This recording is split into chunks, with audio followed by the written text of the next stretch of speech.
ሰላም ጤና ይስጥልኝ። ይህ ከእኔ ጋር እናንብብ የተሰኘው የዩቲዩብ ቻናል ነው። በዚህ የዩቲዩብ ቻናል ላይ ረጃጅም የሆኑ አጫጭር የልብ ወለድ መጽሐፍትን እንደዚሁም ደግሞ የግጥም መድብሎችንና መጣጥፎችን ሌሎች ጽሑፎችንም ጭምር ይዘን የምንቀርብበት ቻናላችን ነው። ለዚህ ቻናል አዲስ ከሆናችሁ ሰብስክራይብ በማድረግ ቤተሰብ ሁኑ። ዛሬም አጫጭር መጣጥፎችን ይዤላችሁ ቀርቤያለሁ። አብራችሁኝ እንድትቆዩ ግብዣዬን አቀርባለሁ። መልካም ቆይታ።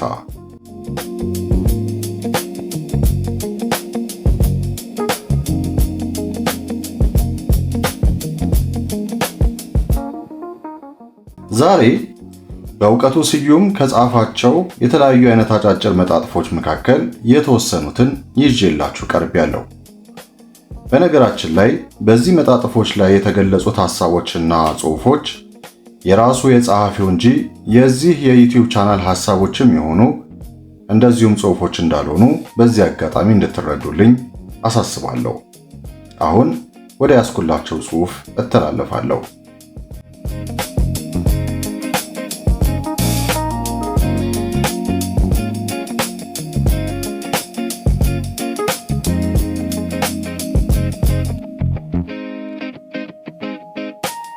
ሁኔታው ድሮ ልጅ እያለን ንግድ የጀመርኩት እንቁላል በመሸጥ ነው የሚሉ ባለሀብቶች በጎረቤት ቲቪ ይታዩ ነበር።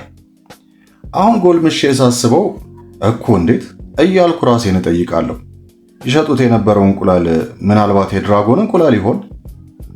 የዘንድሮ ኑሮ ሰውን ሁሉ ባለ 5 ኮከብ ስስታም አድርጎታል። ባለፈው 6 ኪሎ ካምፓስ ውስጥ ጥገኝነት አግኝተው ከሚኖሩ ከሲታ ውሾች አንዱ የሕግ የዲፓርትመንት አካባቢ የበቀለውን ሳር ሲቀማምስ አየሁት። የምሬን ነው። ከጥቂት ዓመታት በኋላ የአዲስ አበባ ውሾች በአጠቃላይ ከበጎች ጋር ሳር መሻማት ይጀምራሉ። የዝግመተ ለውጥ አሰራር እንዲህ ነው። መዲናይቱ ውስጥ ያሉ ምግብ ቤቶች ደንበኞች የጋጡትን አጥንት መጣል ትተዋል። አብዛኛው ተመጋቢ አጥንት እንደ ሸንብራ ካልቆረጠመ የበላ አይመስለውም። ቅቅል ለመብላት አቅዶ የሚወጣ ሰው ዘነዘና እንደ አጭር ምንሽር ታጥቆ ነው የሚወጣው። ባለፈው አንዱ የሆነ የፍየል ቅልጥም እንደ ሽሻ ሲስብ ከቆየ በኋላ ተቆርጦ የቀረ መቅኒ መኖር አለመኖሩን ለማረጋገጥ እንደ ቴሌስኮፕ አይኑ ላይ ደገነው። እኔ የምልህ ጀለሳዊ፣ ከኦጋዴን እስከ አድዋ ድልድይ ድረስ በእግሩ ከመጣ ፍየል መቅኒ መጠበቅህ የሚገርም የሚደንቅ ነው። አንዳንድ ቅቅል ቤቶች ደግሞ ለመቆርጠም የሚያዳግቱ አጥንቶችን ለቻይኖች ይሸጡላቸዋል ሲባል ሰምቻለሁ። ቻይኖች ባገለገለ አጥንት የተቀቀለ ጎመን ቾፕስቲክ ያስቆረጥማል ብለው ያምናሉ። ባለፈው አንዱ ባልንጀራችን ለአንዱ ነዳይ 10 ብር ዘረጋለትና 9 ብር ካልመለስክልኝ እያለ ሲጨቃጨቃቸው አፍሬ ልሞት። እሱ ግን የኔን ሩቡን ያህል አላፈረም። ደግሞ መልሱን ከተቀበለ በኋላ ከለማኙ ፊት ለፊት ተገትሮ ቀረ። መንግሥተ ሰማያትን ያዋርስልኝ የሚል ምርቃት እየጠበቀ እንደሆነ ጠርጥሬያለሁ። በቀደም ደግሞ አንድ ወዳጃችን እንዲህ እያለ ሲያማርር ሰማሁት። ድሮ ሲደብረኝ ጫት በመቃም ድብርቴን ረሳ ነበር። አሁን የጫት ዋጋ ሰማይ ነካ። ምን ልልህ ነው? ድሮ በሱስ እደበቅ ነበር። አሁን ሱስ ራሱ እኔን ሲያየኝ መደበቅ ጀምሯል።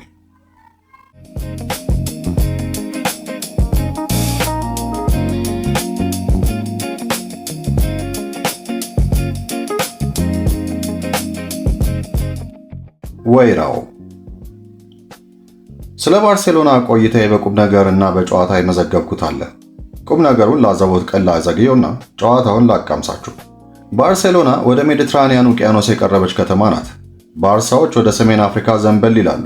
ከሞሮኮች ጋር ሲገናኙ እኛ የወንዜ ልጅ እንደምንባባል እነሱም የውቅያኖሴ ልጅ ይባባላሉ። ከተማ ውስጥ የሚርመስመሰው የደላው ያማረ የተዋበ ሕዝብ ነው። የሴቶች ቁንጅና ከመብዛቱ የተነሳ የሆነ ጊዜ ላይ እጅ ይልሃል። 4 ቀናት ያህል ሆቴል ተቀምጫለሁ። አዘጋጆች ከቁርስን በቀር ምሳና እራት የምበላበት 8 ያህል ካርድ ሰጥተውኛል።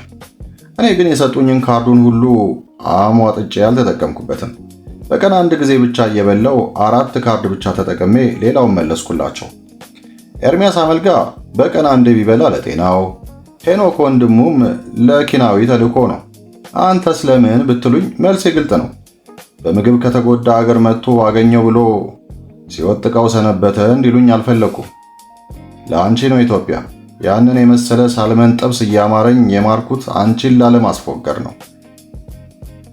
የአውሮፓ ምግብ ብዙም አይመቸኝም። ያማረና የጣፈጠ ነገር በመስራት ጣሊያንና ፈረንሳይ ይሻላሉ መሰል። ግን መብል ያለው እንግሊዝና ጀርመን ነው። ጀርመን በድንች የቆረበ ሕዝብ ነው ማለት ይቻላል። ግብዳ የተቀቀለ ድንች ይሰነጥቁና በውስጡ ሌላ ሚጢጢ ድንች ይቀረቅሩበታል። ከዚያ እንደ ደህና ነገር አንስተው በጥርሳቸው ይመግዙታል። ዶነር የተባለ ምግብ መሰል መኖም አላቸው። ያንን ከበላ ጤፍ የለመደ ሆድ በጀርባ ይዞራል። ለመፍሳትም ራሱ የሐኪም እገዛ ያስፈልጋል። ባርሳዎች ምግባቸው የጨዋ መጠጣቸውም ያማልክት ነው። በየመብሉ ውስጥ ወይራ በተለያየ መንገድ ይገባል። ሰላጣው፣ አሳው በወይራ ዘይት ነው የሚሰራው። ዳቦ ሳይቀር ወይራ ገብቶበታል።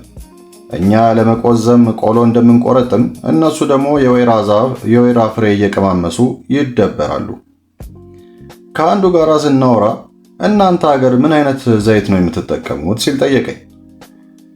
ልጅ ሳለው ከአባት አምሮ ወፍጮ ቤት የተጨመቀ የኑግ ዘይት ነበር የምንጠቀመው። አሁን ዘይት ብለው የሚሸጡልንን ፈሳሽ ግን የሱፍ ይሁን የአደይ አበባ ማወቅ አልቻልኩም በማለት መለስኩለት። ወይራ የላችሁም? ትቀልዳለህ እንዴ? አስቴር አወቀ ክትክታና ወይራ ብላ ስትዘፍን አልሰማህም ወይስ ጭራሽ አስቱነትን አታውቃትም? እኛ እኮ የእናንተን ሀገር ኳስ ተጫዋች የጫማ ቁጥር ሳይቀር እናውቃለን። እስከ መቼ እናንተን ብቻ እያወቅን እንኖራለን? በፈረቃ እንተዋወቅ እንጂ። ለማንኛውም ወደ ጥያቄ ስመለስ ወይራ አለን፣ ግን ወይራውን የምንጠቀመው ለዘይት አይደለም። እናቴ ጠላ ከመጥመቋ በፊት ጋኑን በወይራ ታጥነው እንደነበር አልረሳም። በወይራ የታጠነ ጋን ጠላ ያጣፍጣል ሲባል ሰምቻለሁ። ከዚያ በተረፈ ደግሞ አባቴ የወይራ ሽመል ነበረው። ጣዕሙ እንዴት ነው ታዲያ? የጠላውን የመቅመስ ዕድል አልነበረኝም። የሽመሉን ግን ከአንዴም ሁለቴ አጣጥሜዋለሁ። እና ይኸውልህ በልጅነቴ ያስመረረኝን ወይራ እናንተ ሀገር መጥቼ የተበቀልኩት።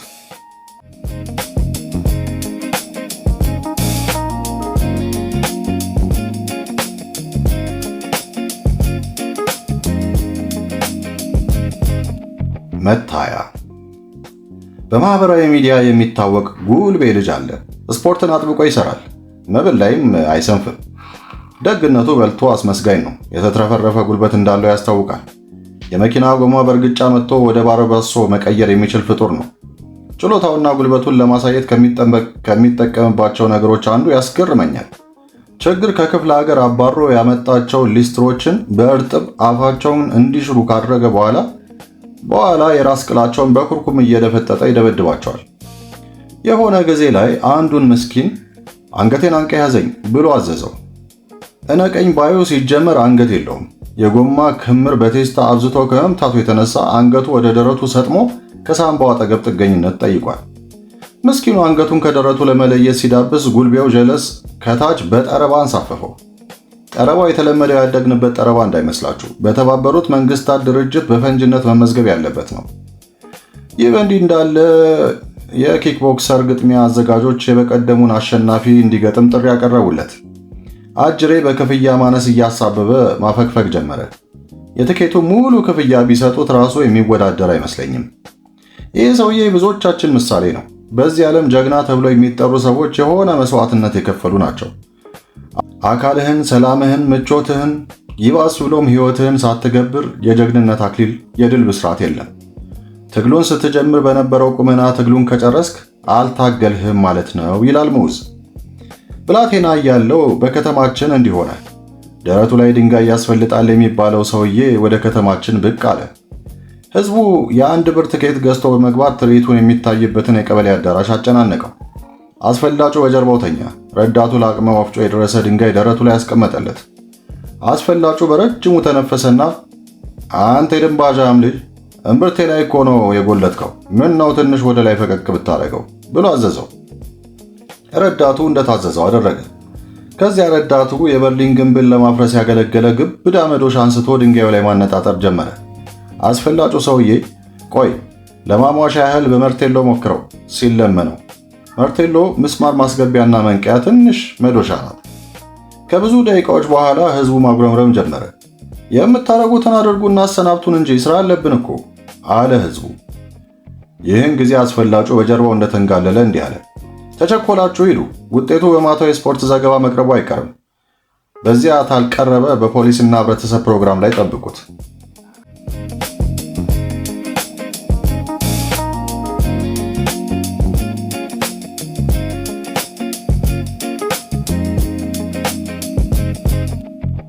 ትገባለህ። በቀደም እኔ ምዑዝና ካሳ እቴቴ ቡና ቁጭ ብለን ወደር የሌለው ቡና እያጣጣምን ስናወጋ አንድ ሰውዬ መጣ። ጀለስ የካሳ አብሮ አደግ ነው። በመካከለኛ ደረጃ የሚቀመጥ ድምፃዊ ስለሆነ አልባሌ ክለቦች ውስጥ ጃም ያደርጋል። ዋና ዋና ዘፋኞች መድረክ ላይ ዘፍነው ለእረፍት ሲወጡ ከተመልካቹ መካከል ይወጣና ማይኩ ከሚቦዝን ትንሽ እንዳንጎራጉር ይፈቀድልኝ ይልና ፍቃድ ሳያገኝ መስፈን ይጀምራል። ቀስ በቀስ የጨዋታችን ርዕሰ ጉዳይ ዘፋኝ መንግሥተ ሰማያት ይገባል አይገባም በሚለው ሰሞነኛ ወግ ዙሪያ ሆነ። ሲጀመር መንግሥተ ሰማያት ስትሉ ምን ማለታችሁ ነው? ጭራሽ በሰማይ መንግሥት አለ ሲል ጠየቀ ምዑዝ። ሁላችንም ክፉኛ ገላመጥ ነው።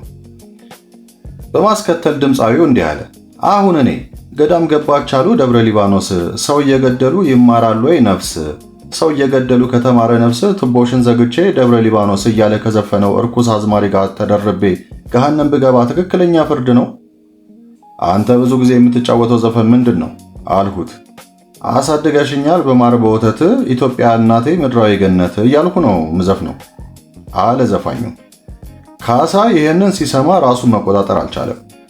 ተው እንጂ በእናትህ አውቃለሁ እኮ ከመቆየቱ የተነሳ ጉጥ ማውጣት የጀመረ በቆልት የመሰለ ድንች በዳጉሳ ቂጣ እየጠቀለልክ ስትወቅጥ አድገህ በማር በወተት አደግኩ ብለህ ታዜማለህ።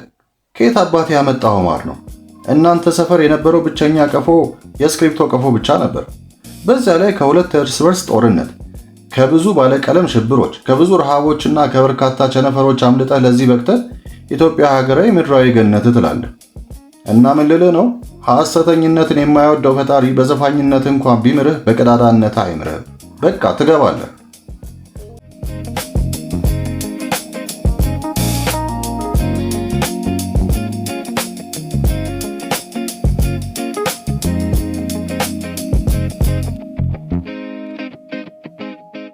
ለዛሬ ይዤላችሁ የቀረብኩት ይህንን ይመስላል። ከወደዳችሁት ላይክ እና ሼር ማድረጋችሁን እንደዚሁም ደግሞ በኮሜንት ሐሳባችሁን መግለጻችሁን አትርሱ። በሚቀጥለው ደግሞ በሌላ ጽሑፍ ተመልሰን እንገናኛለን። ለዚህ ቻናል አዲስ ከሆናችሁ ሰብስክራይብ በማድረግ ቤተሰብ መሆናችሁን አትርሱ እያልኩ በሚቀጥለው እስከምንገናኝ መልካም ጊዜ ይሆንላችሁ።